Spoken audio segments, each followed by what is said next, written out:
Good evening, everyone. Welcome to the Wednesday edition of The Outer Realm with myself, Michelle Desrochers, and Amelia Pisano. We are broadcasting live here via the International Public Radio on United Public Radio Network, 107.7 FM and 105.3 FM in the beautiful city of New Orleans.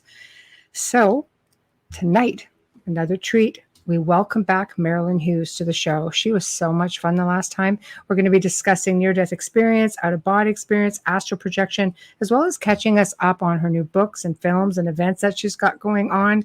So really excited about that. She's really an awesome individual. Honestly, you guys will love her if you haven't caught her on the last show. Anyway, in order to participate in the show, you need to pop on over to YouTube, to the UFO Paranormal Radio and International Public Radio pages. Subscribe, please, and watch for us also on Twitch and on Twitter, and I think all of the networks' Facebook pages. So there's going to be roughly 8 different video platforms you can catch us on. However, we'll see your comments, but we will not be able to comment on anything unless it's in YouTube on UFO Paranormal. You will have to tag Amelia if you want her to respond to you. But otherwise, be patient, settle yourselves in, and just get ready for a really awesome segment. So, Bubbles, how's it going? Hey, good. How are you? I'm going all right. Just getting organized.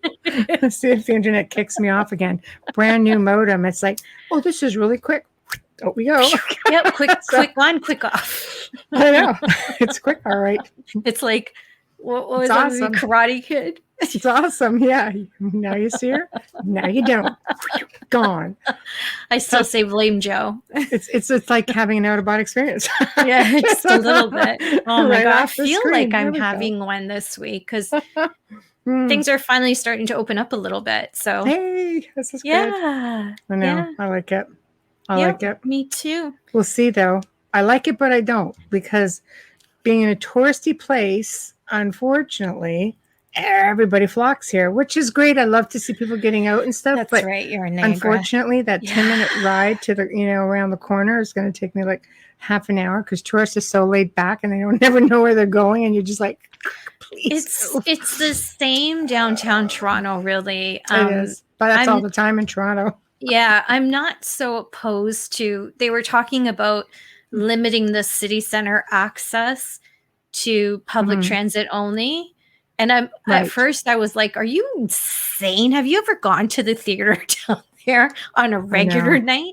But then I thought, wow, with the new transits they're putting in from one city to the next, and how you could just come right up right there. As much as I'm going to tell you, I loathe public transit. Anyone who knows me knows I can't stand it. Haven't been on a bus since I was 18. I'm really bad that way. I think it was even older than that for me. It grosses me Unless out, I was I'm not gonna lie. because I'll take public. Yeah. I do take public transit when I was in Scotland. Well, that's so different when you're traveling. It's a different story. But when you're in your own city, it's like it's different. Yeah, and every block is a bus stop in Toronto, so it takes forever, right? So it just, anyways. Yeah, I'm not so opposed to it now.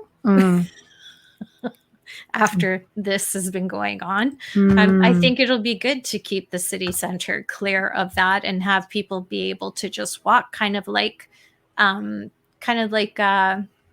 Square. Well, it'd be kind of nice. Yeah, they're still driving there, but it's not as much. But it's just brutal. I laugh when I went to New York. Everybody's like, "Oh my God, have you ever seen roads like this?" Yeah. Sure not that different. Not that different in Toronto. Sorry. Oh my God. Try Paris, people. Okay, they're maniacs in Paris too. And they have gas. They well? have gas bars like almost on the sidewalk. And you're just trotting along in the tourist section. All of a sudden, a car comes, almost takes you off the sidewalk, gets in there, just like. That can happen to you in Canada with any Tim Hortons coffee coming up because. I've been cut off by many people who just noticed a coffee shop and just almost cut me off. You notice that Starbucks people are a little bit calmer, just saying. We know where we're going. We know it's going to be a wait when we're in there. So it's a little different. So there we go. 2 free plugs. Yeah. Oh, shit. Yeah. It's Canada Day tomorrow. Okay. That's Canada Day. We're going to cut you a break.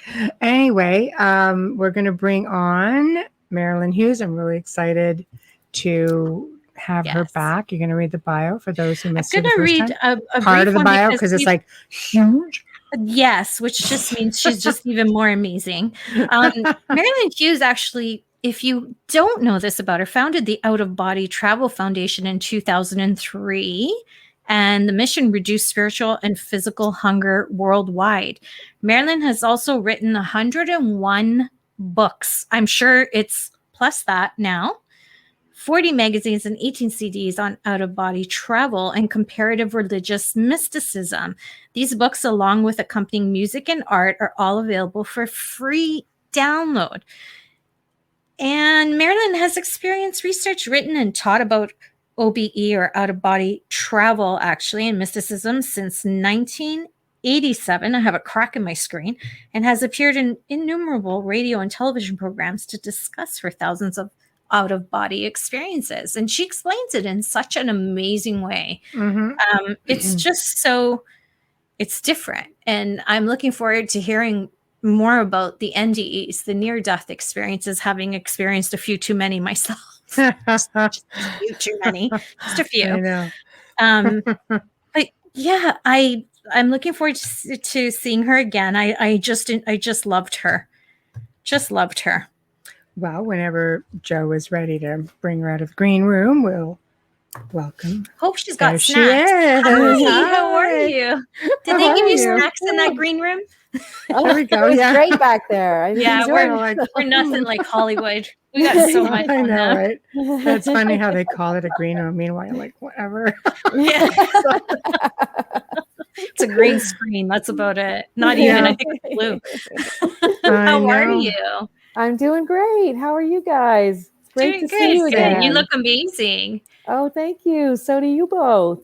It's a little warm. We got this heat wave going on with. I know you guys have been getting hit with some real heat up there. Yeah, it's starting to feel a little bit like New Orleans up here. I know. The humidity is killer, though. It's so thick. It reminds me of Florida. You know, like rain already, for crap's sakes. We're dying. Oh, it's been raining. Break for the days. Humidity. I know. Yeah, and it's humid in the house, regardless of how high your air is. You're just like, what the hell? Yeah. I don't like it. I love Not Florida, but around Orlando, we're Canadians, okay? Yeah, we're supposed to like Canada geese and igloos. You're supposed to be able to be cold sometimes. Yeah, not in Southern Ontario. I'm not going to gripe too much because, the snow will come and everybody will be belly aching. I'll be like, oh, was that guy? But I don't believe so I'm not I do that. like winter. Now I'm all right. I like having 4 seasons. It just feels right. Yeah. We'll have to agree to disagree on 4 seasons because I was in Colorado for 25 years, and now I'm in 4 seasons in Colorado, Marilynn. You have 2. You have summer and winter. I have friends in Colorado. That's true, but now I'm in Arizona, so now we have 1 season. Yes. All the time. Wow. Isn't it lovely though? Do you really like connect with everything there, with the energy, and is it really like that? I've never been. It's very nice here. It's very hot right now. But yes, it's very nice. There's a lot of spiritual people in Phoenix, Arizona, and it is a very unique environment, with the desert and everything. So yeah, there is. It is. During the summer, it's a little rough because we do get really hot here. So, but you don't have the humidity, right? So if you can dress for it. Yeah, but that 110 degrees feels like you can fry an egg on your face. Thought. Yeah. Well, it's like Vegas, right? You actually can fry eggs on yourself. And, you put oven mitts in your car, and you, my God. Last week, I think we had 122 one day. Oh, it is like Vegas. It's a lot like Vegas. Harsh, yeah. Well, desert, Yeah. So it's humidity does change it a little, but heat is heat. So when it's really hot, it's just really hot. The sun is really intense in the desert. So oh, yes, it is. Oh, yes, it is. I've been to Vegas in like June, so I understand. I've been to Egypt, and let me tell you, Oh, that's I thought it hot. was really cool suntanning up on the pyramids, and then I was just sort of like, you know what? It's pretty maybe freaking not. hot Yeah, up I mean, here. it's probably It's like- similar to Vegas and probably similar to Egypt. I've never been to either, but we're pretty Yeah. close to Vegas and Nevada, so it's Yeah. probably Yeah. similar. I Yeah. would imagine your temperatures are very, very much the same. But I Just find it's just different times of the day. humidity is the worst, and I just found, and I mean, I've never been to Vegas, so I don't know, but I know, like in Egypt, I know why they all nap. Everybody naps in Greece and Egypt and the islands. Italy It's like too. they shut down from like 2 to 5, and you're like, why? My God, Italy, they shut down from noon to 7, just saying. Or Yeah, noon see, to it's 5. just crazy. Yeah. It's Yeah. very Is hot. it because the heat It's takes it out of dry. them? Yeah. It's too Okay. hot. It's dry.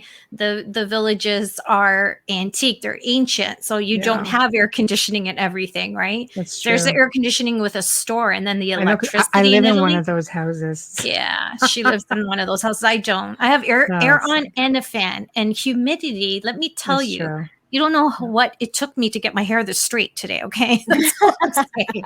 It doesn't seem to matter. This house has walls that are 3 feet thick, and you would think that it would just, it Yeah, you would does think like a keep it cellar, cool but to a degree, but yeah, we're gonna go hang on the cellar. Really? The ghosts say.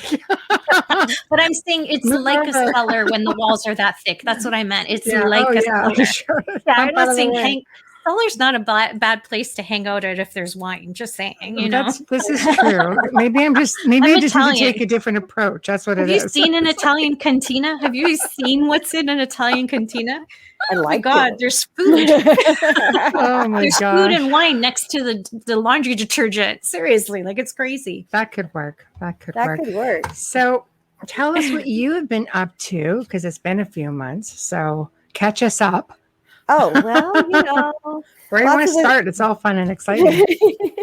yeah, we've, a couple of books we've released, a couple of new books, The Lord of the Redemption, Nice. Hermetic Archtronics, The Saviors, and the Tachyon Teachings in Wow. Out-of-Body Travel.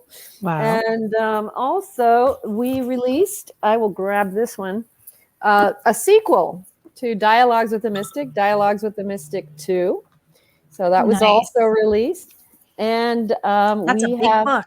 yeah, we released a few films. So we released a 2-part documentary called At the Feet of the Masters, as well as How to Have an Out-of-Body Experience, and also The Stairway from Earth to Heaven.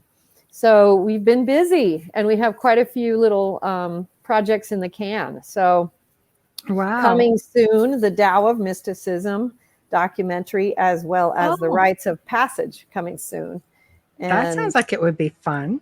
oh yeah, The it'll be rites fun. of passage. That's Oh yes. yeah. Can you give That- us a little bit on it? Oh yeah. So we released a film called Initiations into the Mysteries back in December, and this will be the sequel to that. And the Rites of Passage goes into a lot of the things that I wrote about in a book called The Fragrance of the Mystical Rose, which are the deeper mysteries of, the ascent of the soul to the celestial garden of God. And so this Celestial is, garden, no less. I like that. oh yes, and the enclosed celestial garden of God, the enclosed place where the heart pitter patters to find their beloved, And so this is going to be a really good film. And in fact, we're planning as well. There will be 2 parts to that one as well. Oh, And nice. The producer, Brian Malum from Mysteries Productions, will also be doing part 2 to Initiations into the Mysteries, will be coming out as well. So quite a bit in the works, as well as what we've also just got out. We also have put out some in-depth courses that are now available on Udemy. So we have these subjects, and others are covered in, deep, in-depth modules that you can, if you want to go even deeper into the classroom format. on these Wow. subjects. So Well, you have been busy. Yeah. Wow. That's exciting. I think people are curious. Can you explain the difference, just for anybody who didn't catch the show? Maybe you could sort of back us up as to how your journey began with this, and maybe explain the differences between an out-of-body experience and an NDE. Because one, I think you can train to do, and the other one's sort of like just takes you off guard. Being an unwilling participant. Sure, I'll explain that first, and then I'll go back. Yeah, so out-of-body travel there's a great similarity between the two. Near-death experiences occur when people are close to death, and so, or sometimes when people are dead. You know what I mean? So when people are actually clinically dead. And some people will have near-death experiences when they're close to death, or out-of-body experiences when they're close to death. But people have experienced out-of-body travel from time immemorial when they're not close to death. And so this is what we find in the great tradition of the mystics in all world religions throughout time and throughout history and throughout the ages and throughout every culture in the world, of the ability to actually have experiences that are not exactly the same as a near-death experience, but there's a great bunch of similarities, So there are differences because of the nature of the moment. So when someone is at the moment of death, there are certain defining moments because someone is at the moment of death. They may be crossing over. They are often discerning whether they're going to stay or go. And so it is a different kind of moment. So you'll see in the annals of near-death literature, there's a great deal of similarity in those experiences. Dr. Raymond Moody did a lot of work to quantify and show all the different things that we see in those experiences. But we find that when people actually discipline and cultivate and train themselves to experience out-of-body travel, they will go through many of these things in out-of-body experiences as well, maybe not all in one experience, maybe in a series of experiences, but there are many other aspects that they will also go through, because you enter into what I call the purification journey as well, which is very much akin to the reason why we're here. Why we incarnate here on earth is this purification of the soul. And so when we recognize and enter into this thrust, where we recognize that we have to undergo purification of our karmic elements, of our virtues and vices, of the things that we understand, the things we misunderstand, misperceive, those things that we do understand, the things that we understand only imperfectly. Then we begin this acceleration that completely transforms and alters our journey here, and can literally it can change it can change the nature of where we're going and how fast we're going to get there, by literally by eons and by because what you're doing is, it's like if you have a child and they don't understand that they have to go to kindergarten, and then they have to go through school, and they have to go and sometime get through 12th grade, and they have to graduate from high school. They don't know that. So they never enter into kindergarten, let's say. But if at some point they realize that, oh, this is what I need to do in order to begin the journey, the physical, earthly, educational journey. And all of a sudden, you have this scattered little child, and all of a sudden, You see? I like her sound effects. I'm not the only one. I like Just that. saying. I thought we were going to do charades there for a minute when the hands Yeah, were but going I'm on. like, so I do that all the time. So I'm getting you good here. It's okay. Love it. So the same thing happens spiritually is Right. that, many of us, we kind of like wander around kind of aimlessly spiritually until we have this moment where we recognize, oh, we are here for this purification journey. And it's like all of a sudden you engage like you're on a jet, and you engage the jet and you're engaging it into overdrive, and all of a sudden you're like, oh, and all of a sudden, that would almost seem really shocking. It is. And it's very shocking, but it completely changes the trajectory of your path. And that's the thing that I think people probably don't realize how dramatic it can become, because it very much changes that trajectory. So I'll just use another analogy. I'll try to, which is, so let's say if you're going through life and let's say you're riding a bike. Right. Okay. But let's say, and when riding the bike, you're just kind of doing the mass retain. You're just kind of following the grounded rules of existence, and you're just not that aware of what's going on spiritually. But then all of a sudden, awakening happens.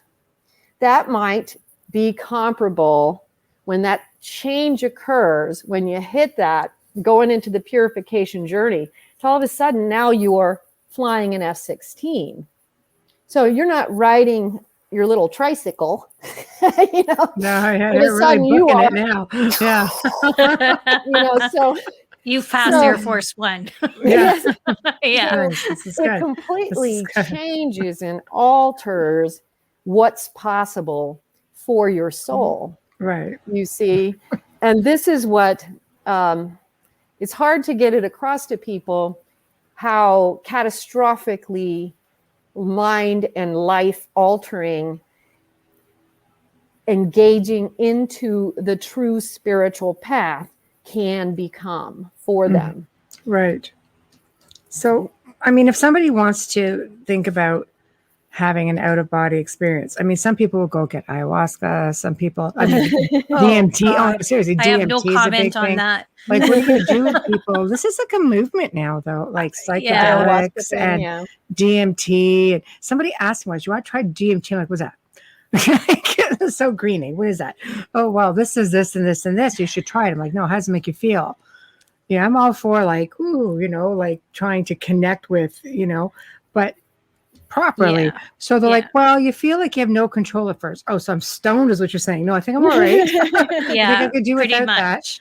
Yeah. Right. So it's like, no, I don't like that feeling of not being in control. So without shortcuts, if someone is thinking of having an OBE, what can they expect and how should they do it?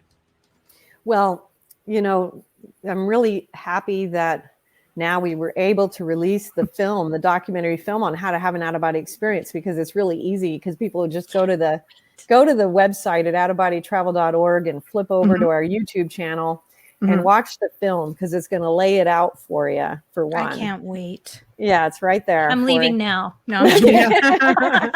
Like literally, or just like literally going to open another tab?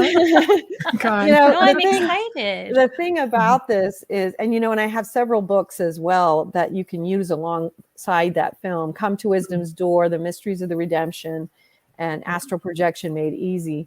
But the thing about this is that there is a way to do this very naturally. And it's always better to cultivate the path naturally. And the reason why is because it's a natural gift. It's not this is not something that we are actually ironically learning to do. And let me explain that, okay? Because a lot of people think, how do I learn how to do this? And it's like, well, let me give you a new perspective on this, because everyone does this already. Okay, now we're all going to panic. Okay. No reason to panic. No reason to panic. You know, so what we all forget is that at night when we're sleeping, the angels are working on our souls at night. This type of activity is already in play. We're just not consciously aware of it. So what we are learning to do is to become conscious of it. So it's a different process than people think. We're not learning to do something new. We're learning to become conscious of something that's already in play. And so one of the things, ironically, the next book that I will be working on outlining to adapt for film is called The Primordial Seed. And this book talks about the circular movement of the prayers of the angels from heaven to earth, and how if we want to experience out-of-body travel, we have to learn to enter into that continual prayer of the hours that the angels do naturally. And I won't go into a whole bunch of detail because that'll get us off course here for right now. But that's okay. Right. But the reason why this is important is because that's what we're doing. There is a cycle that occurs day and night within the human body, mind, and spirit. And the angels and the celestial hierarchies are already working on our souls at night. So what we are learning to do is to quiet ourselves and to become much more aware of our consciousness and to become able to receive. And there's a lot of steps to this that is outlined in the film and outlined in those books. But what we're doing is recognizing that we're stepping into the movement that already exists for us, but we're stepping into it consciously so that we can participate in it more consciously. But go ahead. I'm sorry. I interrupted you. No, that's okay. I was going to say, if somebody's really fearful, because some people are really, you don't know what to expect, essentially. You know, there's a lot out there where, you know, misinformation where it's like, oh no, you can get your astral cord cut. Don't be careful, lower lying entities. And so once you are able to establish that, okay, I can leave, I know how to leave, what can people expect? Is there precautions that they should take? Is there, you know? Know. Yeah. She does. That's why she's got 110 books. Yeah. Yeah, there are a lot of precautions. And, you know, a lot of it is prayer. And, you know, ironically, one thing I'd like to preface this with is that a lot of people don't realize that I didn't start out Catholic, you know, and the reason why that's important is because this is something people don't realize is, you know, I had the experiences that led me to become Catholic. You know, I began, you know, 30-something years ago, wondering, well, what is the right path to follow? You know, what I found in my mystical experiences and in my out-of-body travels was that when I was taken into spiritual warfare, working with ghosts and lost souls, what I discovered very quickly was there were very simple formulas. And they were things like the Our Father, the Hail Mary, the Apostles' Creed, things I didn't know what they were because I wasn't Catholic. You know what I mean? But these were prayers that were very, very powerful against dark forces, against anything demonic or dark. And, you know, these are the prayers that I would just naturally have fed to me by the Holy Spirit to assist these souls in the out-of-body travel states. And then I would continue to learn and be trained.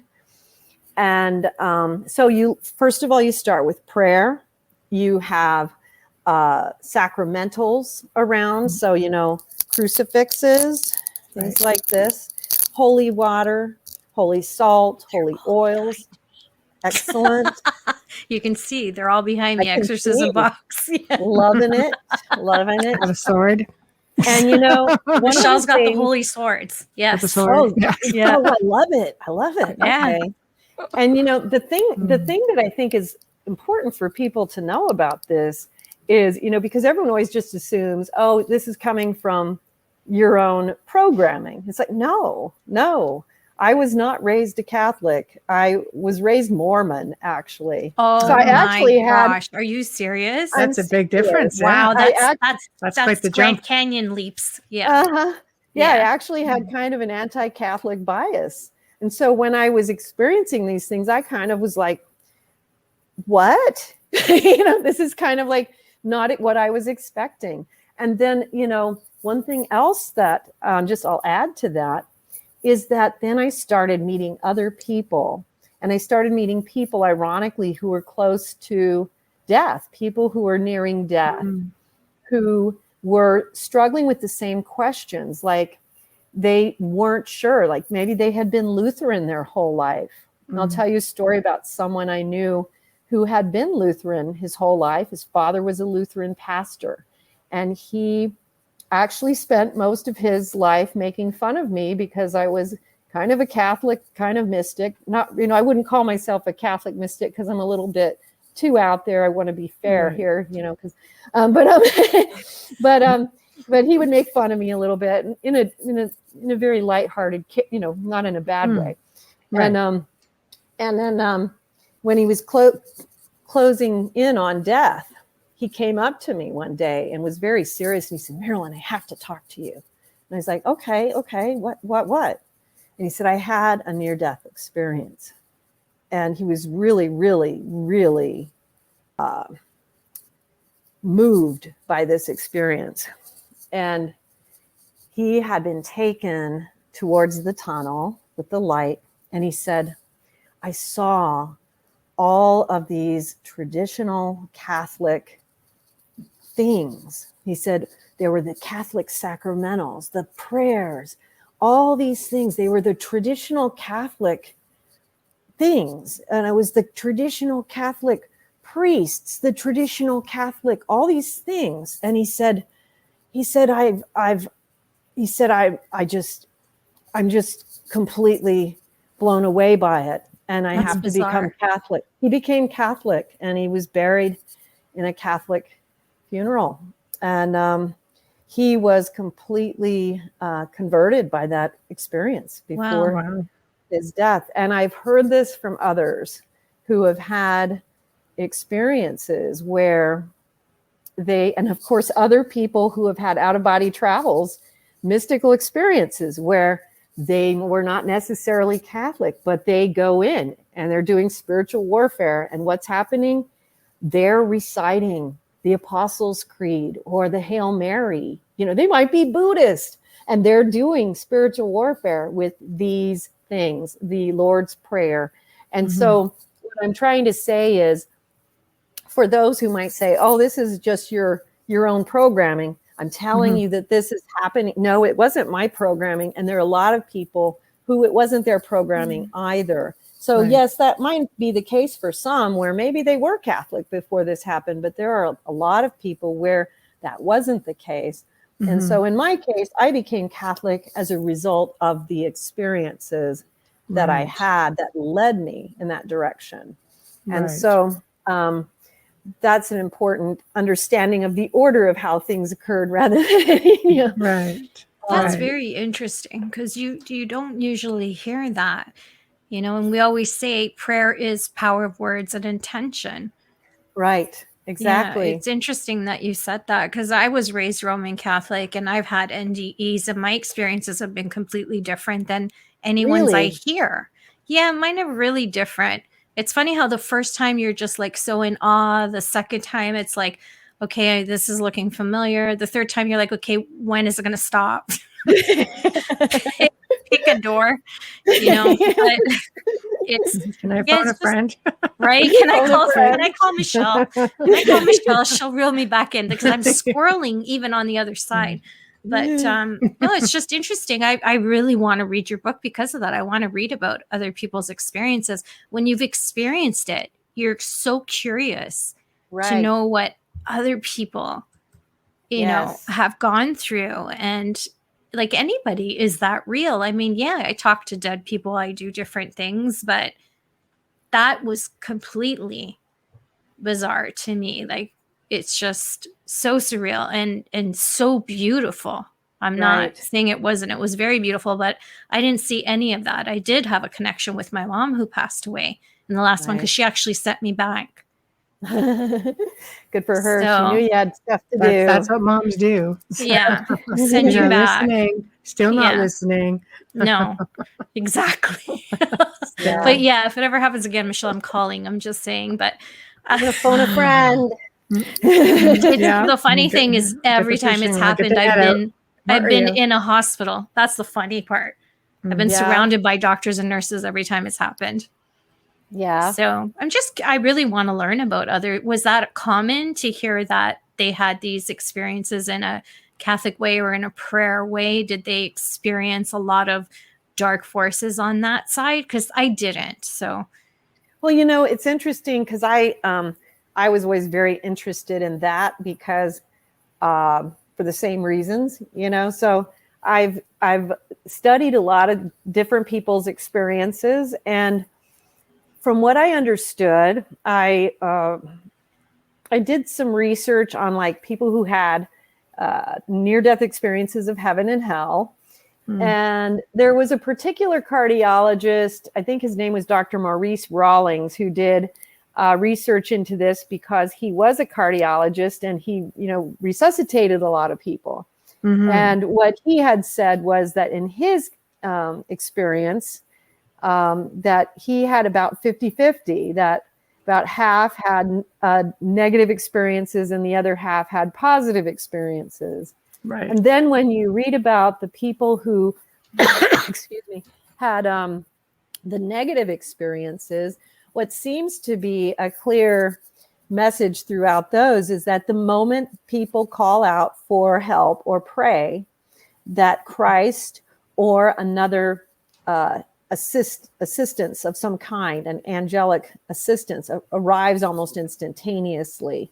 And I know that in my own experiences in the out-of-body travel state, in terms of when I'm working with souls, what I have definitely seen as well is that the moment a soul sends out a call for help, it's instant. That help is sent. And so I find that very fascinating. And I think it shows a side of God and his mercy that is really fascinating and beautiful, you know, and also reminiscent. Especially if you're not following, you know, I mean, what would an atheist do? Well, yeah. And, you know, it's interesting too, because the near-death experiences of atheists are very varied. They're very wide, you know. So I think that goes to show us as well that only God knows the heart of a soul, you know, because I've heard beautiful experiences from people who are atheists. I've also, you know, I've helped a lot of souls who cross over with their afterlife experiences, and I've seen entirely different journeys. And so I believe that what that tells us is that, you know, God understands what the underlying elements are, and he understands the heart of every soul. And so I don't think anything like that is cut and dry. I think it's a much bigger question. And so, you know what I mean? it's yeah, you need to like get through all your films, I think, and your books to get a full understanding of it. But that is something that can be taught, which is pretty cool. So why don't we jump over to your books? Let's talk about the Lord of Redemption. Now, this is the fifth one in the series, fourth one? Third one in the Redemption series, yes. And okay. This series is fun. So this one is the third. And so the first two is the Limb of the Redemption, and the second one is the Christ of the Redemption. And the Limb of the Redemption focused a lot on the afterlife journeys. The Christ of the Redemption went through a lot of spiritual warfare and going beyond into what I call the Pure Lands. And then the Lord of the Redemption goes into what I call the Tachyon teachings. And the Lord of the Redemption is very special to me. It's one of the things that's different about this particular set of books from my other sets of books is, I've written a lot of books, and this set of books is kind of going into a different kind of energy for sure. And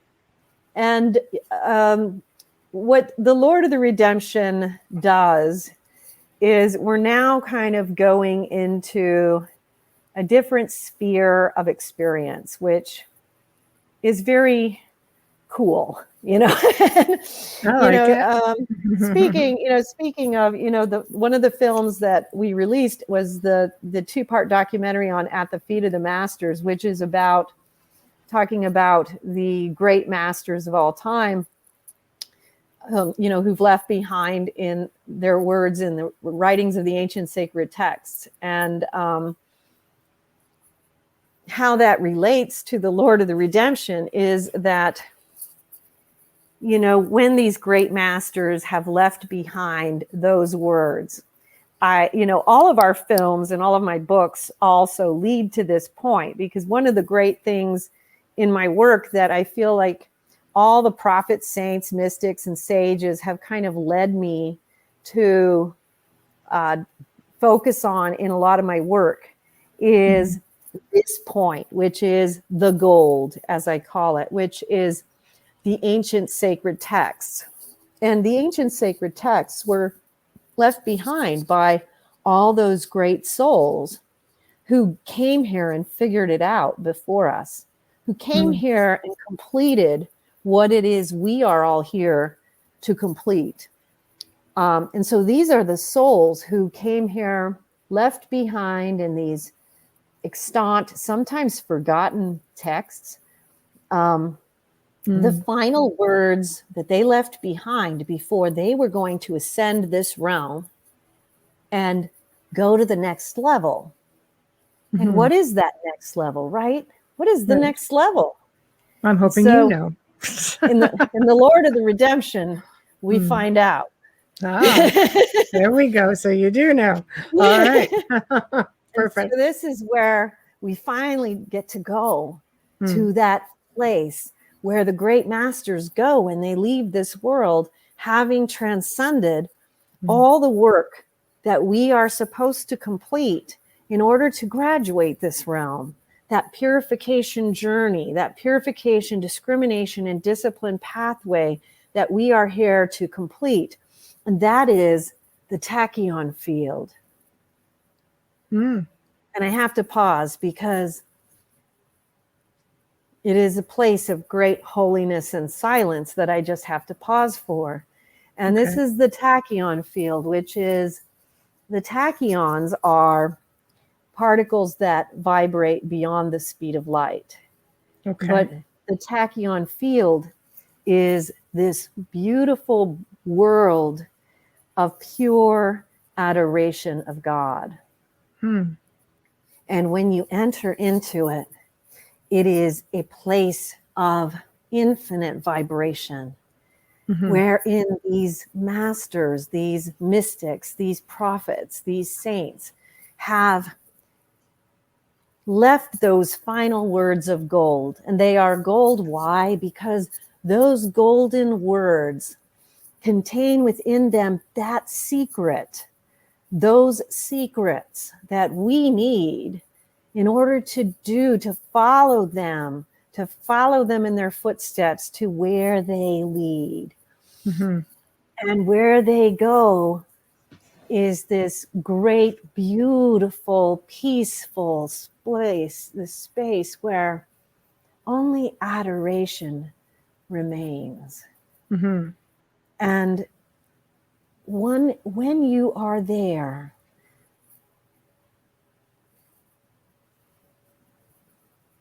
there just aren't any words for it.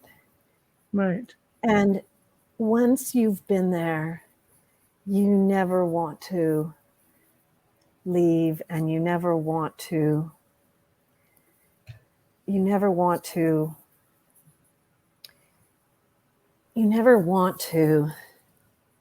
return to a simple physical existence and forget what is possible for us. Mm-hmm. So it's almost like just shedding your skin and going back to pure energy. It is, and it is that and much more, because right. we are It's moving like into these places. Yes, it is, and we're moving into these places where we are going to lose the ability to explain them in words, because they are pure vibration. And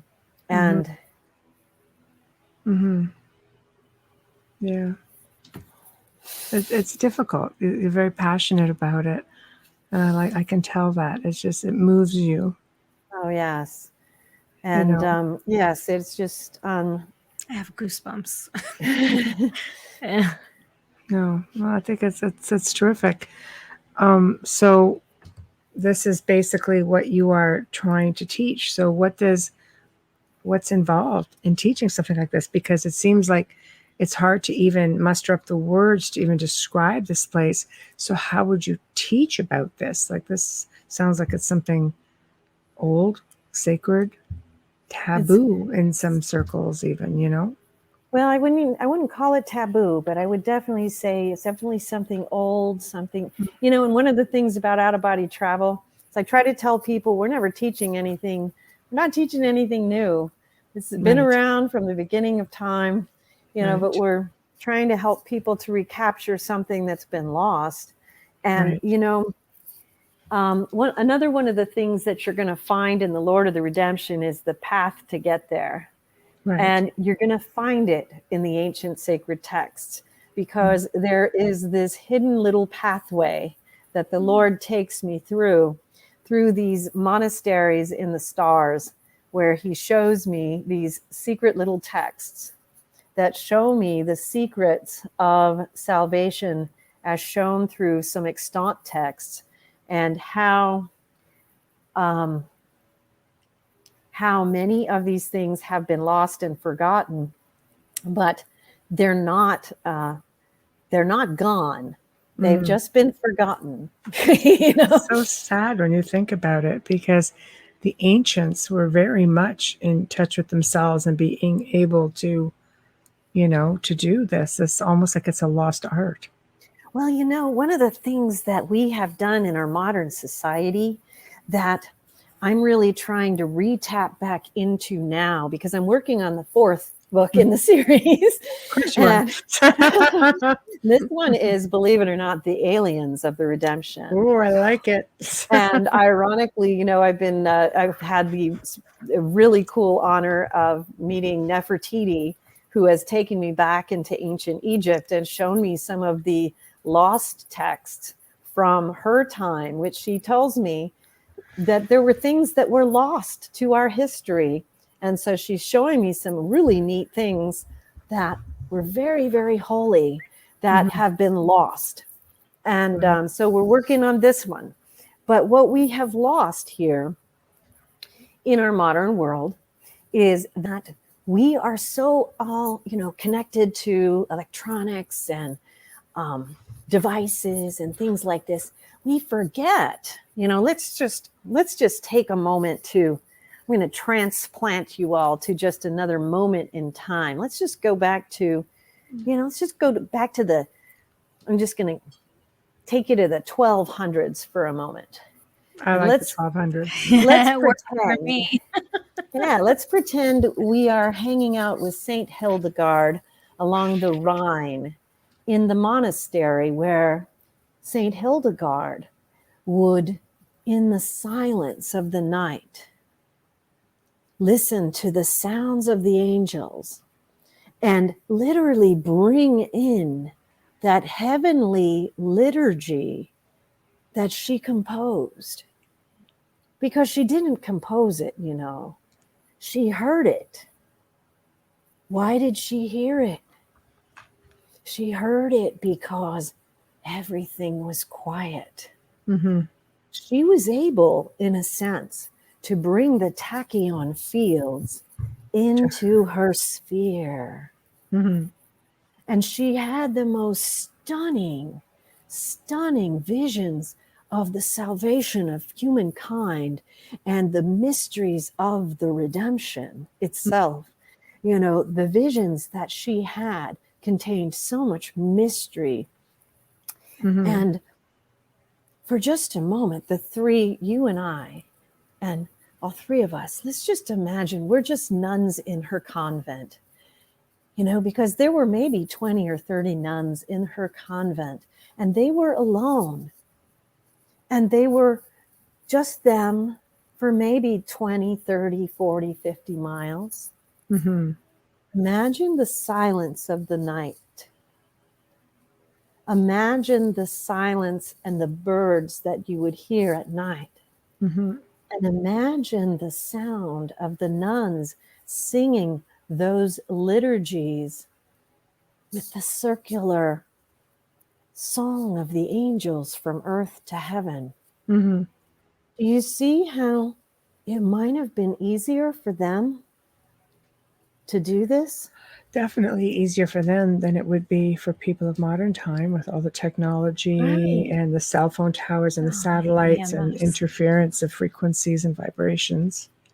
And so you see how all we actually have to do is literally almost even just visualize ourselves back to this place. We don't have to actually recreate, you know, the Middle Ages. Mm-hmm. Even in our inner city apartment or wherever we might be, we can place ourselves in our medieval cell. And we can place ourselves in these places. We can place ourselves with the early desert fathers in a cave. Mm-hmm. We can place ourselves with the prophet Jeremiah in the middle of the desert, where we experience that aloneness with God, that silence, Mm-hmm. where we create our own private field. Mm. You see? Mm-hmm. And you know what I'm kind of giving you is a little bit of different ideas that you can add to the things that I already have available in the film on how to have an out-of-body experience. But these are things that you can add to this. So essentially, you just have to visualize where you want to be. Well, that's And part of it, yes. And then right. there's many other steps, and these other steps will be laid out for you in the films, which I think, but what I'm trying to get people to take a look at is how can you bring the world of heaven closer to you? Bring it back into your reality, because we actually push heaven away from us, you see, Mm-hmm. with our noise. And so how do we bring it back? Mm-hmm. It's Amelia, you had a question. difficult. I You had a do. question from chat? I do. Actually, I have a statement and a question from the same person, MJ, who's a guest. And thank you for sharing with us. Right. MJ wrote, as a product of the Catholic residential school system, I got ambivalent about anything Catholic, anything religious at a very young age. I will say, however, that St. Michael's Prayer is my comfort. I feel for you right now. Honestly, it's terrible. Mm-hmm. MJ asks, is there a link from sleep paralysis to flying dreams to OBEs? Are they different versions of the same thing? Yes. And St. Michael's Prayer is also very powerful in the out-of-body travel state. And yes, ironically, I was discussing this with someone else recently, that sleep paralysis is really a part of the out-of-body travel disconnection process. And I think it's, for some reason, I think people have wanted to identify it as a medical separate condition. It's really just a state of consciousness. Mm-hmm. And when you go into sleep paralysis, a lot of times you're either already in the vibrational state or really close to it.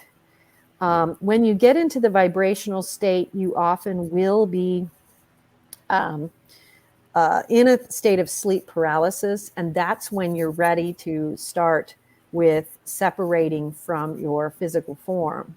Mm. So the sleep paralysis is part of the separating from the physical body, actually. Mm-hmm. So there's a whole series of stages that will go through, that I go through every one of them and explain that the sleep paralysis is right there in the vibrational state section. That's normal part of right when you're about to either roll out, will yourself out, or do it another way. And so that's actually right there. And yes, lucid dreaming is usually something that occurs like usually a little bit before you're going to start having more conscious out-of-body experiences. It's something that comes before. All of these things are all part and parcel of that awakening process that's leading towards that fully conscious out-of-body experience. So yes, they are. And also, you're not alone in that. There's a lot of people who had bad experiences with the Catholic Church and with other churches and other religions. I've heard about it in a lot of different experiences, and that's not unusual at all. And you can find a way to separate the experiences that you've had that were negative from the actual truths that are essential for your journey.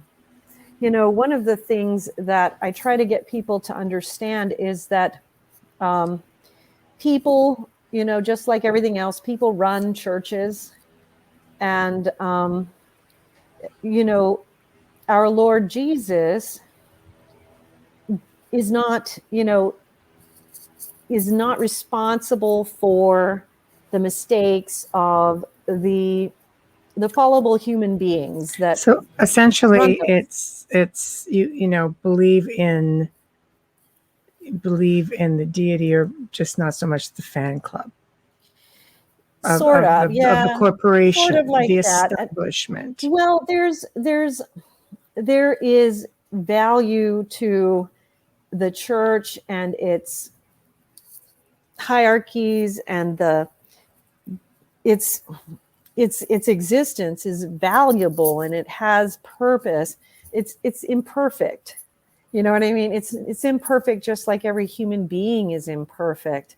I wrote a book called Near-Death and Out-of-Body Experiences of the Prophets, Saints, Mystics, and Sages in World Religions. And part of the purpose of that book was to take people away from the religions and take them to the birth points of those religions, which was the revelations that brought them into being, which were out-of-body experiences for the most part, to help people to understand that these religions were born of out-of-body experiences, revelations, moments, these big blasts of energy that came to Earth.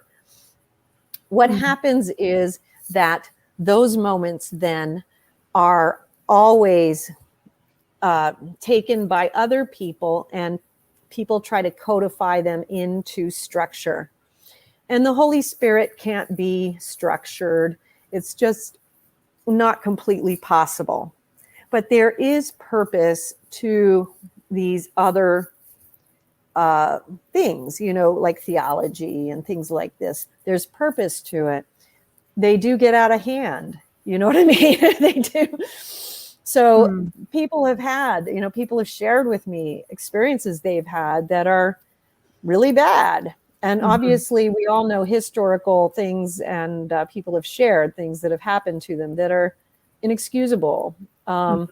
So, and I've heard people tell me things that, stories that have happened to them where I don't see how they would ever be able to get past that, and that they would need to follow a different path in order, because it was too traumatic what happened to them. Right. You know what I mean? Go ahead. No. I was just going to say, not that I'm defending the church or anything. It's just I've worked with a lot of missing children cases, and I've worked child sexual assault and all different horrific crimes on children. And I always say, and I'm not defending the church, because we have it in our school system, we have it in our coaches, we have it in our teachers of dance, of soccer, of whatever. Pedophiles and child molesters will find a way to get closer to the victim. It doesn't make them a teacher. It's like a wolf in sheep's clothing. They find a way in. Not necessarily our there are some bad priests out there, but not most of the time. It's pedophilia and child molesters that are going in with the cloth because they can hide behind it, where then becomes the issue with the Vatican and why aren't they standing behind it? That's a whole other show. But I always say that. I just, wanted to make it clear, because then you have to look at the actual numbers versus how many thousands and thousands of priests are very holy priests. And then, and we also it's not see, in Boston. Yeah, which is not in Boston. In Boston, you can email me, but we've all seen the film on Spotlight, and that was horrific. Yeah, it was. But there's good and bad in everything, right? Evil finds its way everywhere. Right.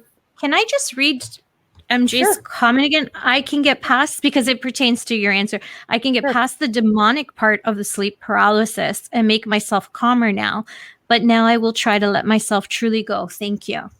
Oh, okay. Well, let me just clarify. So what he's saying is, sleep paralysis in and of itself is a normal part of the separating process. There is a separate type of sleep paralysis that does have demonic causes. So if he's experiencing something that has demonic ties to it, that is very different.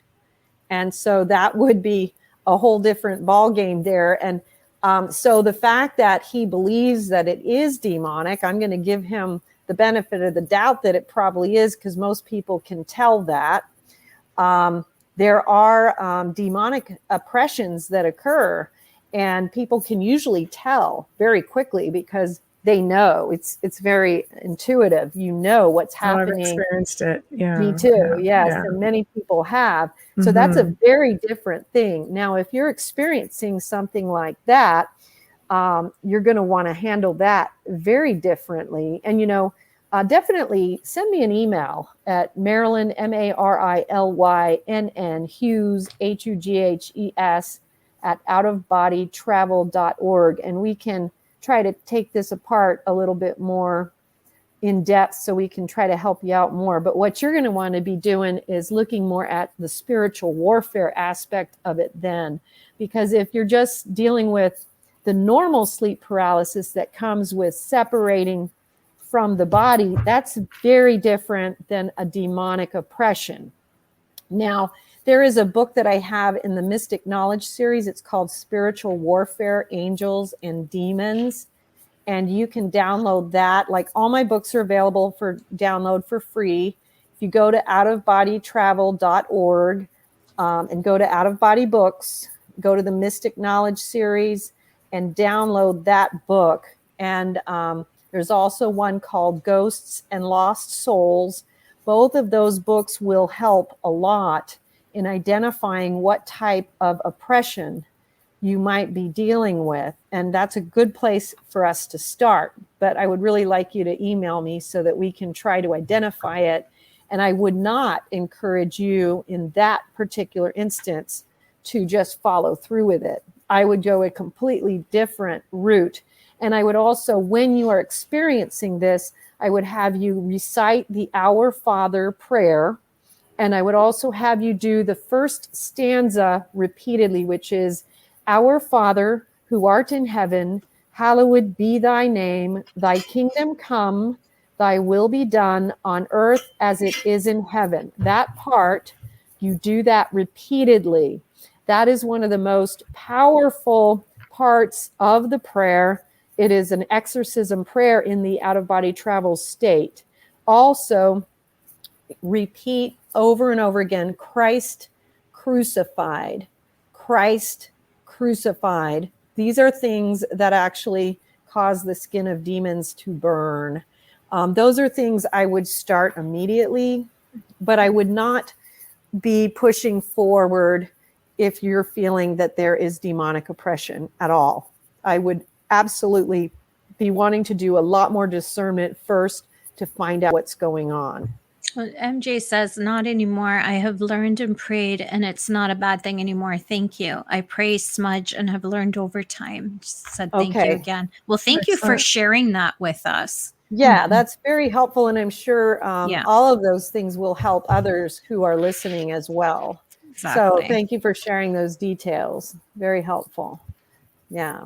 Oh, excellent. So then let's get back to the book, because you have a whole bunch of things you want to say about that. So you made mention that you had parallels within salvation history of ancient sacred texts throughout the world. Yes. Stage is yours. Well, one of the things that when we talked about the ancient sacred texts that I was shown and taken through, and it's kind of one of those things where I think it'll be more powerful if you read through and go through the texts themselves. But what I discovered and was shown was that there were other texts that were not just from Catholicism and not just from Christianity, but went to ancient Buddhism and ancient Hinduism that showed that there were these parallel paths of salvation in Christ that I hadn't known about. And they were very extant and very unknown, but by most. Maybe some others have heard of these. Let me see if I marked this.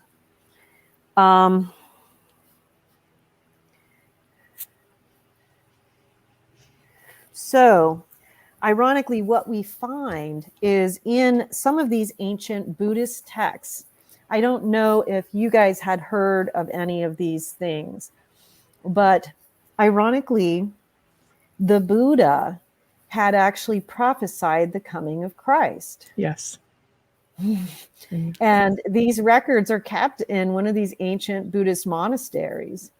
Mm-hmm. And then there are also these other texts that go back to the Amida Buddha, wherein there is this salvation path that is laid out thousands of years before Christ that is identical to what Christ laid out when he came.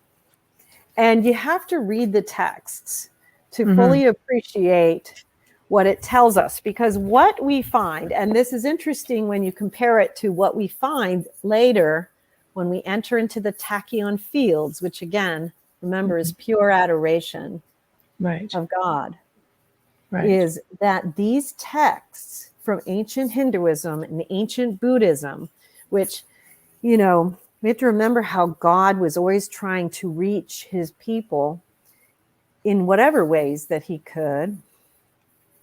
They're showing us that we can achieve this purification of our fetters and our flaws and our human weaknesses through the recitation of the holy name alone, through the simple love of God, the adoration of God.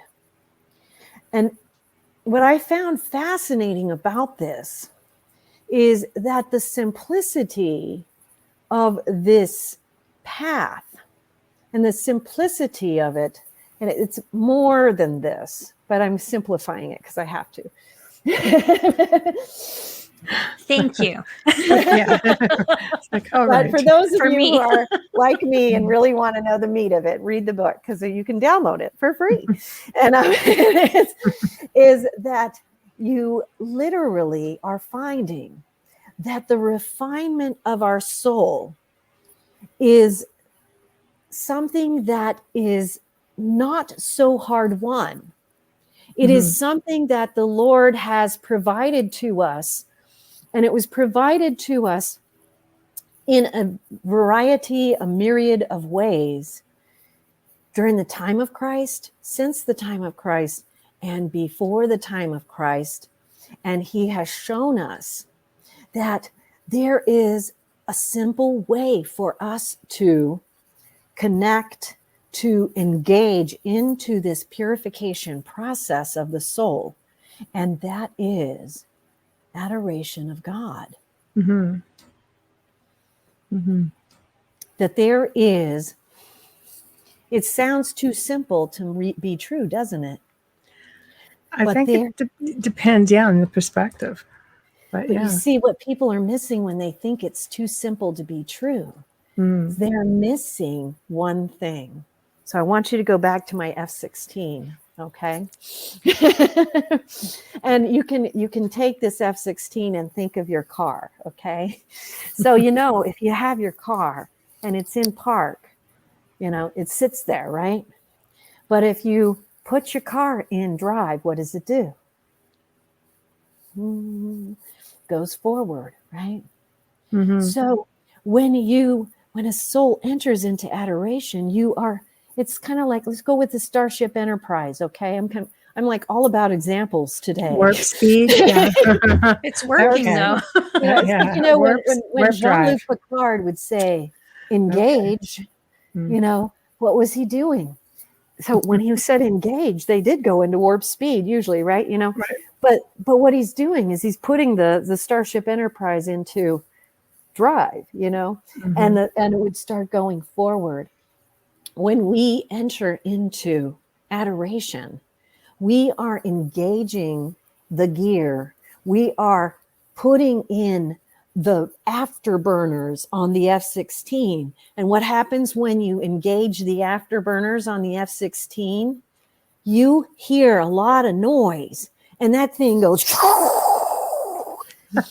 That's what happens in our soul, right? When we enter into a sincere and pure state of adoration. And we don't realize how fruitful and how meaningful and how accelerative that can be. Because what these texts, and I include these excerpts from these texts in here so you can see what I found and what I was shown in these monasteries in the stars. And I had these beautiful experiences where I was taken and I met with these Buddhist monks who have long deceased, who now reside over these ancient texts in these monasteries, in these stars. It's so cool. And they're letting me look at these texts, the originals that are kept, undefiled in the heavens, And what we find is that there is a path. There is a path that engages our soul into a state of purification through pure devotion. And the irony is in Hinduism, it's called, no problem. Sorry. It's a pure devotional service is what it's called in Hinduism. In Catholicism, it's called adoration, And how many of us in Catholicism, are told how important it is to go to adoration. We don't realize how important it might really be. In Buddhism, the path is pure devotional service. But it's this recitation of the holy name. So why would that be so important that we would see it being announced by these prophets, saints, mystics, and sages I was going to ask you that. Why are they so important? Well, let's ask this question, because these are being recorded. Let's ask this, and let's really analyze this, because we're seeing these being recorded in texts in countries where there's no chance that these people would have had contact with one another. These are eons apart in different parts of the world. You know what I mean? So we see that this is something that has been revealed through out-of-body experience, through deep mystical experience, to all of these mystics. And so there's something to it, right? Yeah. So why is it so important? It's because there is, remember how, what does it say in the book of Revelation? Oh, you'll have to enlighten me on that. In the beginning was the Word, and the Word was God. And so the recitation of the holy name, the beginning was the Word, and the Word was God. The recitation of the holy name has vibration and frequency. And that vibration and frequency, done with proper adoration and devotion, in and of itself, brings down this process of purification upon us. It's creating the circumstances for this to happen in an accelerated fashion. Do you see? Right. Okay. So let's try to word this properly. To be able to achieve this, I would think you would pretty much have to be at complete peace with yourself. And I think it'd probably be advantageous to have a really strong core belief system. I would say the opposite. Really? And let me tell you why. Because you're talking about like beyond this level of where everybody can reach. It's almost like, taking some jet fuel and just keeping yourself up a little higher. Right? So, okay. I would say it's the opposite. And this is why. Because to me, what it to me is like, it's telling us that God is providing us with this simplified way of accelerating the purification path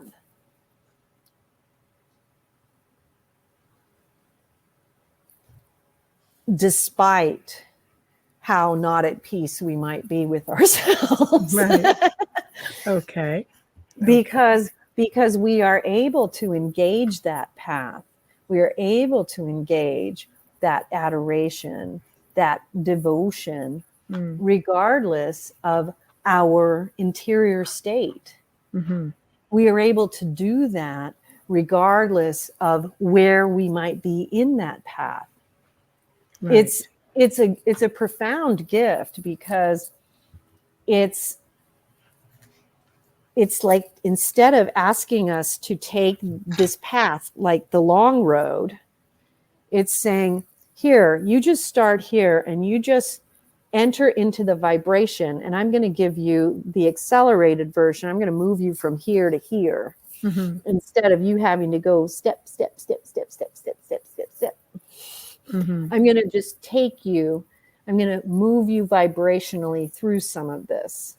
And maybe I'm not making myself as clear as I'd like. I understand. Does it make sense? Yeah, absolutely. Absolutely. Yes, because what we're trying to do, it's grace. Does that make sense? Yeah. It's grace.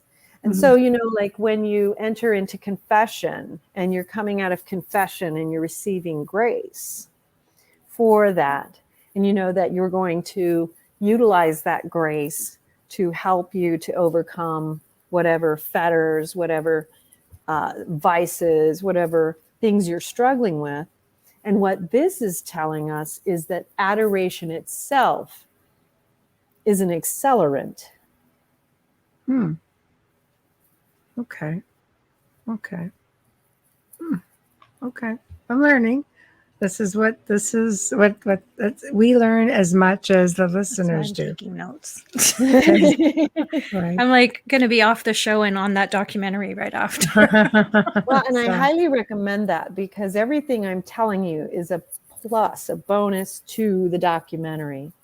The documentary is going to start you with all the other details that you want to take everything I'm telling you here and add it to it. Okay.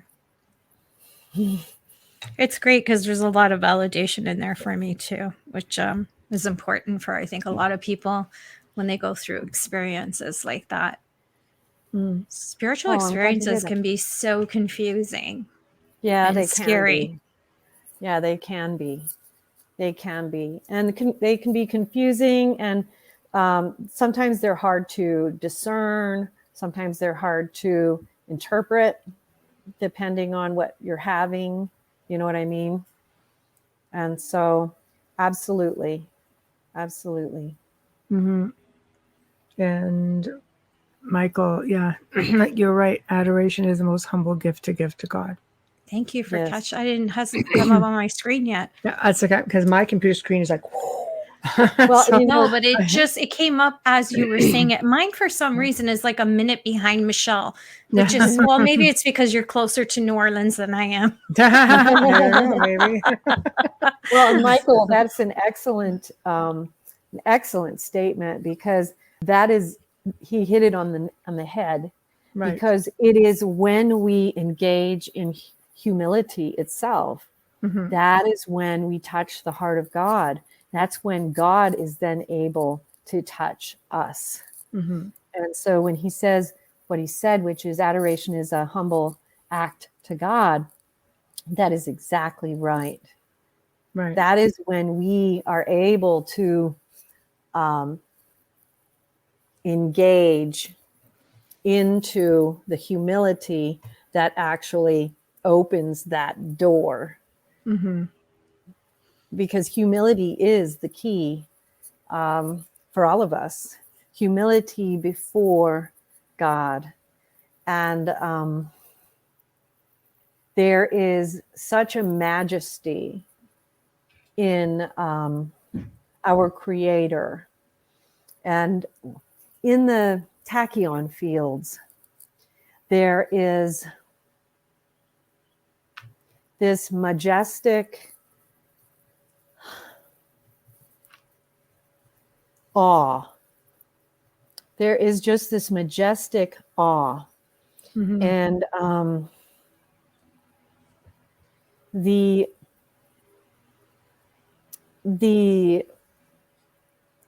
honor and the level achieved by those masters is something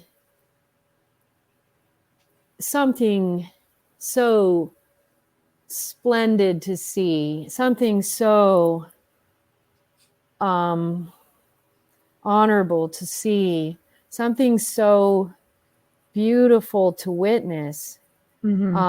Just watching, just being so honored and humbled to watch and observe, and being allowed to watch them in their adoration of the great majesty of God is a teaching moment for us. And it was for me in a way. It humbles us in a way that is not, you can't put it in words. Because when you think of the tachyon fields, you can compare it a little bit to when you think of the children at Fatima or at Garabandal, and how they were just entranced in awe, staring at our Blessed Mother. And this is similar, but even that is not quite the comparison of what you would see with the masters in awe of their God. Mm-hmm. And it's so vibrational because everything there is frequency. So this world is not physical in the way that we are here, that this awe is different and beyond what we can experience here. Mm-hmm. But it is. So, what do you make of? I mean, there are many mediums that claim to be able to connect with the ascended masters like on a regular basis. Do you think that it's easy for them to do this, or do they actually have to make their way over to the Tachyon field to be able to have any real experience with them? What do you say to people who say, "Oh, I talk to them all the time"? Well, I'm smiling for a reason. I'm just I'm curious. I'm curious because, I have met people that claim to be able to do this, and I don't know if we're talking two different sets of masters here, or if this is a real thing. Because I'm not one of those people that can do that, so I have to ask while we're on the topic. Well, the experiences that I have had,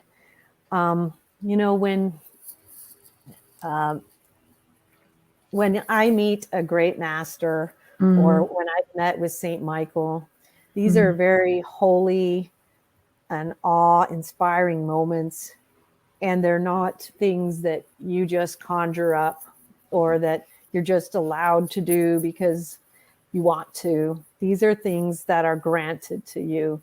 So in my experience, it doesn't work that way.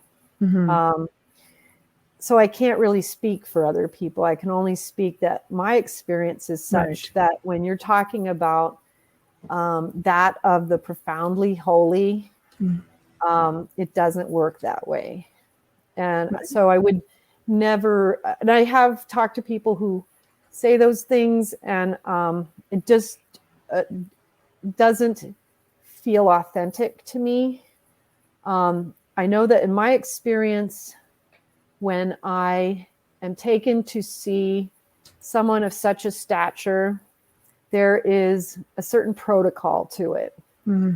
And there is a great deal of, it's not like a casual thing. It's very, very, and there's usually a very specific purpose to it as well. And of course, like I said, I can't speak for other people's experience because we all have different purposes and so, different abilities. Yeah, absolutely. Yeah, absolutely. But generally, from what there are different hierarchies, different ways, and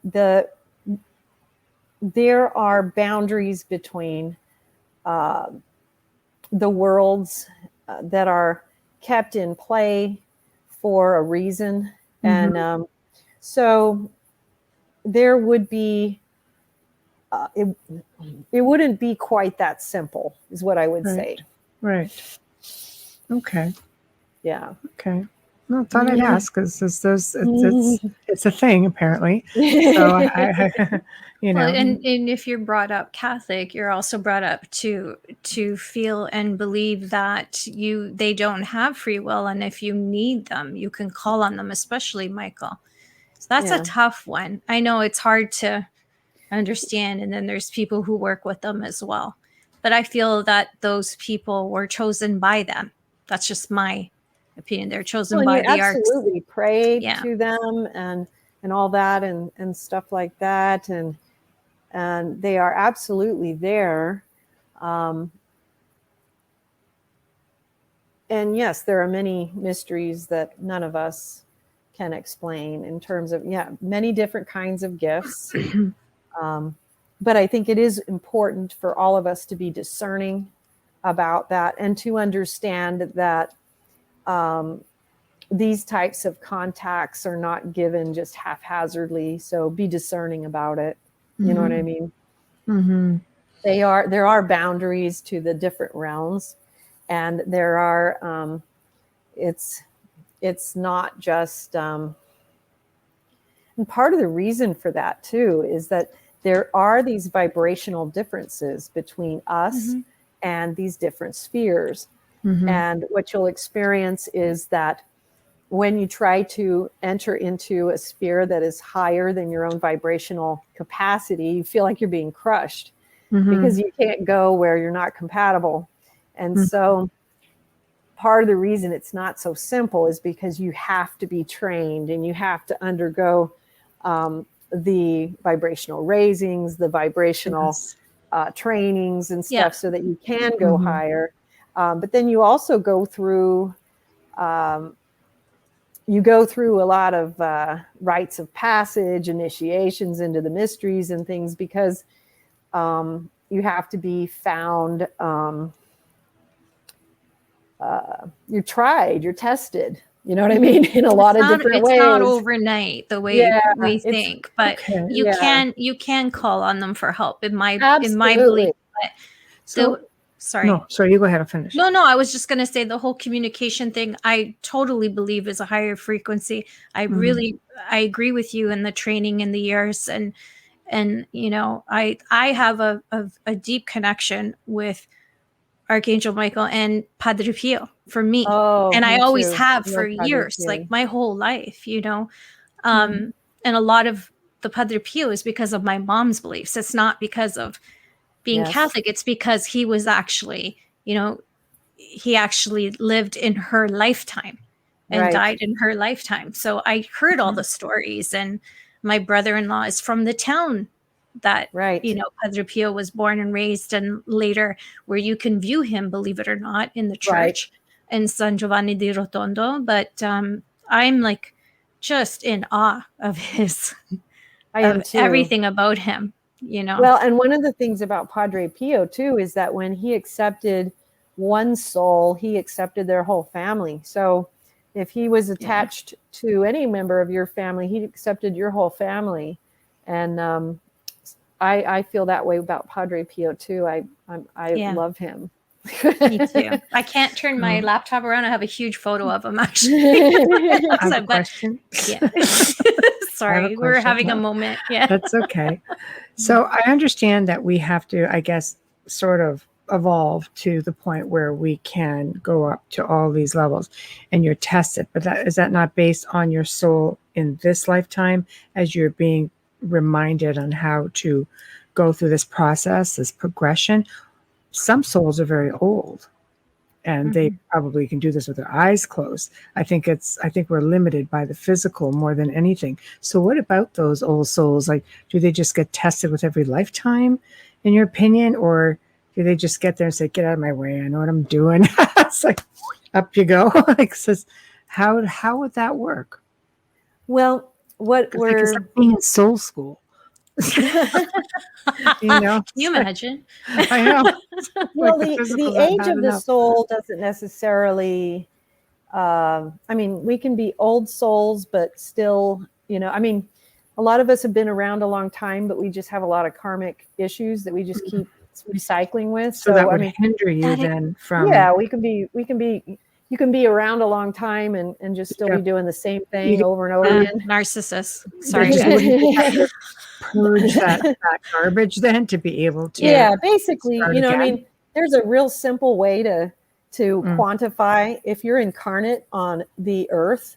This is a mortal realm, which means you came in because you have karmic purification to undergo, which means we're all here for the same reason. So yes. So it's real simple. We're here. So that means we have karmic purification to undergo. And so we have soul purification to undergo in order to pass through this realm. And many of us, regardless of how many times we've been here, we're here because we haven't completed the tasks at hand. And that can have to do with vices. It can have to do with soul issues. It can have to do with other relationship issues that we have with other souls. It can have to do with issues that we have with things that God wishes us to complete or accomplish in a lifetime on earth. It can have to do with groupings of souls that we need to accomplish something with. It can have to do with service that we need to achieve. It can have to do with things that we agree to help other souls do, things like this. But it's all real simple. It comes down to purification. Right. So we incarnate here. It means that we need to undergo soul purification. It comes down to the vices and the virtues. And we have to start the process of examining the vices within ourselves and then comparing those to the virtues and start the rooting out. And for those who want to start the process, the first book I recommend is The Mysteries of the Redemption, a treatise on out-of-body travel and mysticism. And it gets people going and understanding, how do you start this journey? How do you begin it and get it going and really get into the journey heavy duty? Because we can all get real caught up in, well, where am I on this? It's like, well, it's real simple. If you're incarnate here, this is what you're here to do. And then it's just a matter of figuring out the details of, okay, well, what is my particular thing that I need to purify? What are the things that I need to overcome? And then, then we take a look at, okay, so we have these ancient sacred texts, and these are written by those souls that came and overcame and did finish. And these are the ones that show us the great jewels, the great gold that tells us, well, what are the secrets that are going to help us to finish here and get past this realm, this mortal realm, so that we can move on to the next path, the next step in our evolutionary path. So we can simplify it that way, You just answered MJ's question. That's good. I was going to say, I'm pretty sure we got that now. Yeah, now this I understand, but why again? Why still? Right when you were explaining it, I'm like, I'm not ignoring you, MJ. She's going to get to it right now. It was perfect timing. What was his question? Why again? Why still? For the being, reincarnated, constantly coming back, and you just explained it all. Well, and there's another thing I would recommend for those who are interested in understanding that, which is, there was this amazing mystic. He lived from 1910 to 2002. His name was Francisco Candido Javier. And he wrote a bunch of books, like 400 books, but he wrote a series of books that were 12 of them that are in English now. He was a Brazilian mystic. And the first one is called Nosso Lar. And they put it into a film called Astral City. This is something you can watch. I think you can rent it or watch it on YouTube. It might be free on YouTube. I don't know for sure. But if not, you can rent it. And this is a beautiful explanation of our afterlife journey. But the 12 books, and it's, I think it's the Andre Luis series or something like this, but there's 12 volumes in it, and explains beautifully by Francisco Candido Javier, which is Xavier. And Nosso Lar is Nosso and then LAR, separate word. If you're interested in understanding, the reincarnation concepts and how and why we go back and forth, this is an excellent series of books explaining why we reincarnate, what we're doing, and what we need to do and why, and all these different little configurations. He did a brilliant job of doing that. He was a very unique mystic, very unique work in that I don't think I've seen any other mystic cover this subject so well. And so I would recommend that to people as well. But a lot of people really find the mysteries of the redemption is what really helps them pivot and get, right on that purification path to get started. And so I would recommend that too. But a lot of you are going to really find the film, How to Have an Out-of-Body Experience, really helpful. And you just go to outofbodytravel.org and go to our YouTube channel and you'll find it there. And it's, I think it's really going to help a lot of you get started. Absolutely. And there's a bunch of other films there too now that you can go from there to the grand phases of the soul, which will lay out the purification, discrimination, and discipline journey. And then the stairway from earth to heaven, which talks about these ancient sacred texts and the prophets, saints, mystics, and sages, and then at the feet of the masters and initiations into the mysteries. And then, we'll have the new ones coming too. And that'll get you all going. The Tao of Mysticism will be coming out in the next month or so. And that is going to be on how to become a deeper mystic. So that'll be our follow-up to how to have an out-of-body experience. Okay. So we have time for one more question. Thank you. Yeah. Michael asked, he came in a little bit late. When you have an outer body experience, is there other beings prevalent? I didn't want to ignore it. Yeah. Sure. Yes, there are. And not every single time. And, generally in your first experiences, there may or may not be. It just depends. Sometimes you might have a spiritual guide or an angelic being around, and sometimes you may be alone in the first few experiences. But generally, as you progress, there will be many beings around, and you'll have a lot of spiritual teachers, you'll have angelic guardians, and you will find it will be very populated. And you'll find a lot about that in the Mysteries of the Redemption, what you can expect to find, which is a lot. Sounds like it. Yes. Yes. Wow. There is a lot too that you can expect for sure. So we're getting near the end of the show. So this is the time where, I'm sure we could have put in a whole other hour, but tell everybody about your courses quickly, how to find you, the books, just promote. Sure. Yeah. Outofbodytravel.org is the gateway to all of it. So head on over there.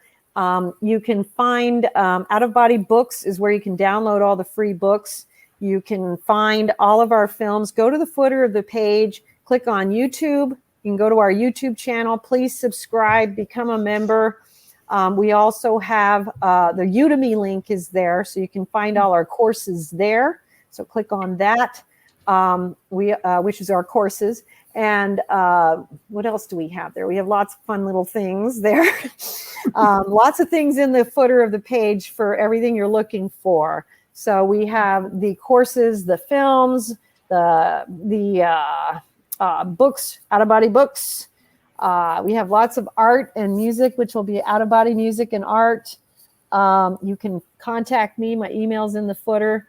If you have questions about anything, Marilynn Hughes at outofbodytravel.org. I answer everything. Anybody, you got a question, email me. Also, yep, and we have a Q&A on the YouTube channel as well. So we have lots of questions and answers. People love that. We do live streams as well, so you can get in on that. And if you have questions, definitely send them to me because I'll put them up on our live Q&A on the channel. And we'll do live answers. So lots of fun things there, and love to hear from everyone because the more we hear from each other and the more we get to know each other, the more fun things we come up with to help each other. Absolutely. Well so said. It's fantastic to get, it's always great to meet and greet and get to know one another. There's always fruits that come from that, and I love it. So I absolutely agree. Yeah. I absolutely agree, and it's just what keeps the world in a nice positive frequency, people. Yes, raise that vibration. That's right, positive vibes. Get up there a little bit faster. So, but thank you again for joining us. It's just always so informative. I just love to just hear you explain everything because it's just at a point where you don't even really have to ask a question because I think you covered it all.